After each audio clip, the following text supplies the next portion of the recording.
ईद मिलादुन नबी नहीं मनाते, लेकिन यौम पाकिस्तान मनाते हैं, आजादी पाकिस्तान का दिन मनाते हैं। तो मैं उसकी वजाहत करना चाहता हूं कि इसमें कोई शक व शुबा नहीं है कि इस कायनात की तारीख में सबसे बड़ा अजीम दिन वो था जिसमें अल्लाह तबारक व तआला ने इस कायनात की हिदायत के लिए जनाब मोहम्मद रसूलुल्लाह सल्लल्लाहु अलैहि वसल्लम को मबऊस फरमाया।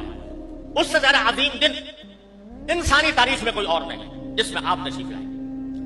लेकिन आप ही की तालीमात और आप ही की सुन्नत और आपके जानिसार सहाबा किराम की सुन्नत यह है कि उन्होंने कभी नबी करीम सल्लल्लाहु अलैहि वसल्लम का दिन नहीं मनाया। उसको अगर हम मनाना शुरू करें तो दीन के अंदर एक इजाफा होगा, दीन के अहकाम में एक इजाफा होगा, और दीन के काम में कोई इजाफा वो बिदात कहलाता है। जहां तक ये 14 अगस्त का ताल्लुक है, 14 अगस्त के यौम आजादी का ताल्लुक है, ये कोई मजहबी तकरीब नहीं है, ये कोई दीनी इज्तिमा नहीं है, ये दीनी तकरीब नहीं है, बल्कि ये मुल्की तकरीब और मुल्क की आजादी के तौर पर, उसके एक निशान के तौर पर उसको मनाया जाता है। कोई शख्स भी जो इसको मनाने वाला है वो उसको दीन का हिस्सा समझ कर नहीं मनाता, उसको मजहब का जुज़ समझ कर नहीं बनाता।